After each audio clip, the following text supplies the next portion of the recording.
Hey guys, welcome back to my channel, and for today's video is gonna be a PR unboxing of the new products from Maybelline. So kung nakita nyo sa aking Instagram account, nagpunta ako sa event nila this week, pero meron akong good news and at the same time bad news dahil sa event na to.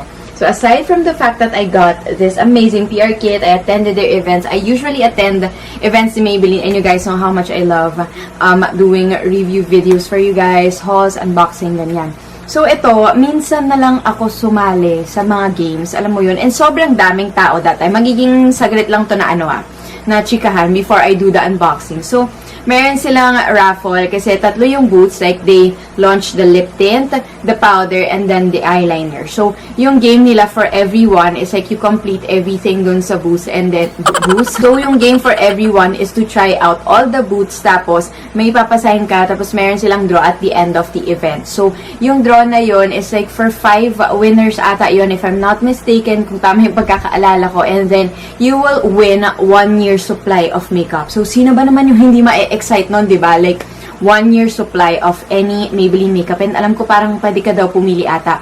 But then again, I have work, and you guys know that I have a job, a 9-to-5 job every day. I mean, every day, Monday to Friday. So, dumaan lang talaga ako sa event kasi kailangan ko pang mag-work. So, parang ako, the odds naman na manalo ako dahil sobrang dami ng tao. So, I know naman the PR si Kali. So, sabi ko parang kailangan ko na bumalik ng work kasi medyo matagal matapos na nagpipicture pa ganyan.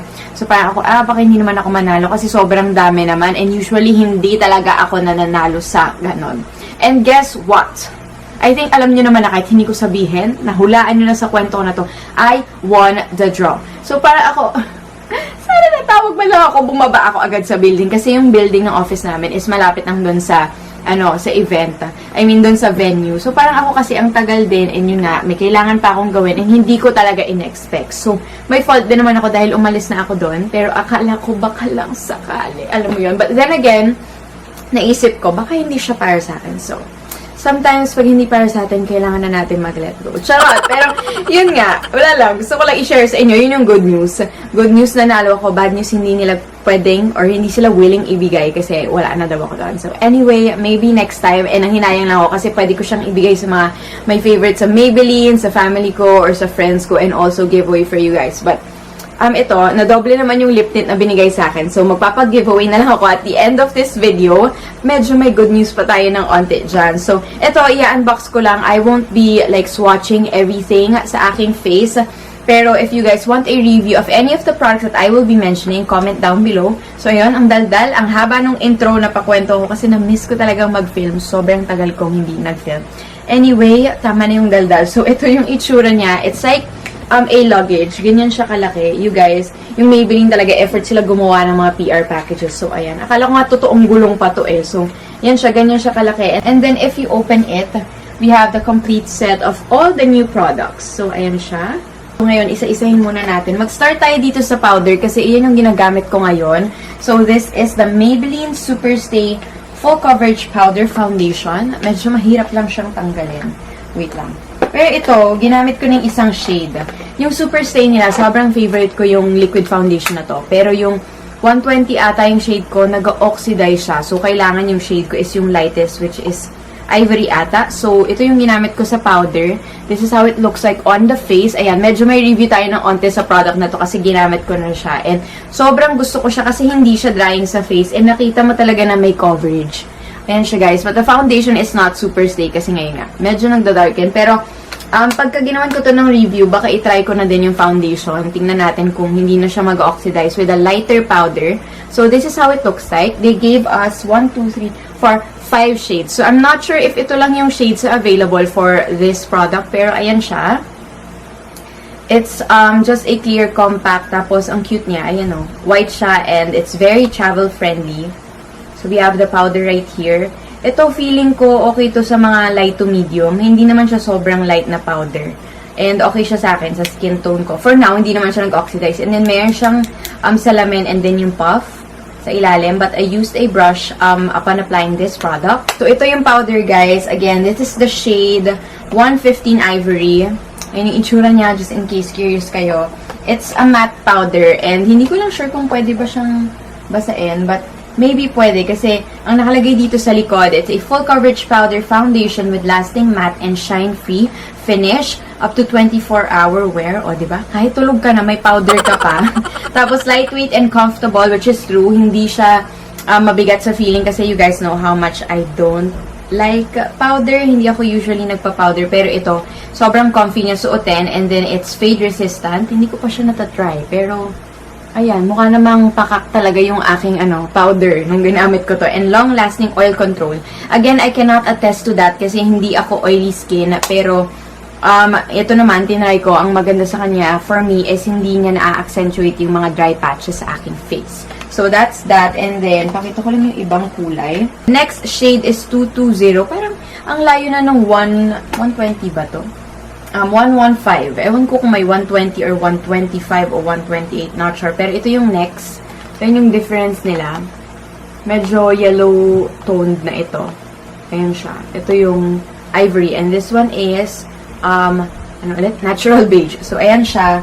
And then, next from this powder, medyo dark na yung mga next na powders. Which is actually good kasi at least for Morena skin tone and Filipina skin tone, meron. Kasi usually nga, ang pagka-light, I mean, walang variation, mahirap. Pero, ito, yung mga sinend na nila, yung mga huli na shades na, for sure, papang giveaway ko kasi hindi naman ito yung shade ko. So, we have here, 332 Golden Caramel. So, ayan siya. You guys can see. And then, 312 Golden. Tapos, 320, I think, hindi pala ito yung darkest. Ito palang Golden Caramel yung darkest. And then, 320 Honey. So, ayan. Ganyan yung itsura niya, guys. Na nakikita. Pero, ayan siya. Again, those are the Superstay powders and I'm loving it so far on my face. And then, next is my favorite product dito sa mga bago ng Maybelline. Gumawa kami ng video nito. So, it will be up soon. Hindi ko alam kung pwede kong sabihin, pero basta, next week. Kasi baka hindi pa siya pwede i-announce. But anyway, I've already tried this product. This is the Line Tattoo High Impact Liner. One of my favorite drugstore eyeliners is from Maybelline. As in, gustong-gusto ko yung mga eyeliners nila. Aside from it's affordable, it really works for me. Someone who loves eyeliners so much. Long-lasting siya, affordable, smudge-proof, and madali siyang gamitin. So, this one is their new eyeliner. Intense black yung shade niya. Tapos, nakalagay lang dito is 36-hour wear. Ewan ko mag-eyeliner ka ba ng halos 2 araw. Tapos, smudge-proof, no transfer, resistance against water and sweat. Dense carbon black pigments for blackout intense color, which is so true. As in, black na black siya. So, kung gusto niyo intense eyeliner, ito yung eyeliner para sa inyo. And it has a flexi cushion tip for smooth, easy drawing, which I really love. So, ayan siya. If you guys want a separate video or like get ready with me with all the new Maybelline products, let me know in the comment section down below. So, that's it. And then, lastly, the controversial lip tints. Meron na ako nito and gagawin ko siya ng separate video soon.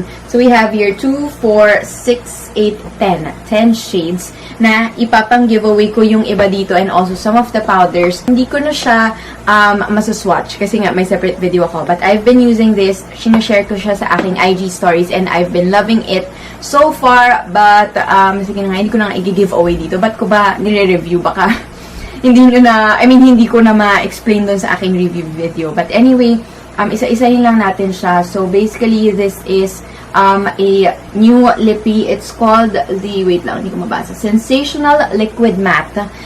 They have 10 shades and pwede siyang gamitin aside from the lips, sa eyes din daw and sa cheeks. So, it has a velvety finish. So, this shade is made easy. Nakakatuwa kasi may kulay dito sa likod nung PR box, yung kulay nung lippy. So, ganyan siya. Parang, ano ba to? Reddish. Ganyan. Dark red. And this one is sort of like a light pink. We have here, B-Day Suit On. Ayan. Tapos, ayun, makikita nyo naman yung kulay dito sa sa box. And then, ito, nude-ish siya. This is called the Truly MLBB. So, ayan. And then, this one is, I think, perfect for everyday. Ito ba yung, hindi. Ito yung sinusuot ko. This one is Keep It Mellow. Pero, bakit namali, siguro nababaliktad siya. So, ganyan siya. Yung mga mahilig sa mga darker pink ng onte. Ayan. Perfect din siya for everyday. And then, we have here Best Bear. Ito yung, Best babe. So, ito yung ginagamit ko. I love this one so much. I use it pang work, like everyday. So, ito yung nasa bag ko. Ito yung una kong shade na ginamit. So, kung napanood nyo sa IG stories ko, na-mention ko na yung product na to. So, this is how it looks like. Pasensya na kayo kung maingay ang aking electric fan kasi sobrang init talaga. So, kailangan naka-on siyang ganyan. And then, we have, what shade is this? This is Sensationally Me. Ito parang ang ganda din niya. Something I would wear as well.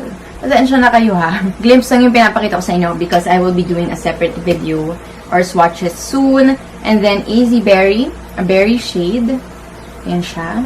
Tapos we have here yung mga reds na, dark reds, which I love using before. Pero ngayon hindi na ako ma-red sa lippy. So this is Flush It Red. Ayan, parang ano siya, everyday perfect red. And then we have, this one is a dark shade which is perfect for fall. Akala mo naman may fall dito or yun nga. Mga October, Halloween, ganyan. Wine. Soft wine. Sobrang hilig ko sa wine shades before. So, ayan siya. Dark red siya. And then, lastly, we have here, To the Fullest. Tama ba? Ang ganda naman ng name. To the Fullest. So, ayan siya. Parang hindi naman sila nagkalayo nito. Pero, maybe this one is lighter red ng onte.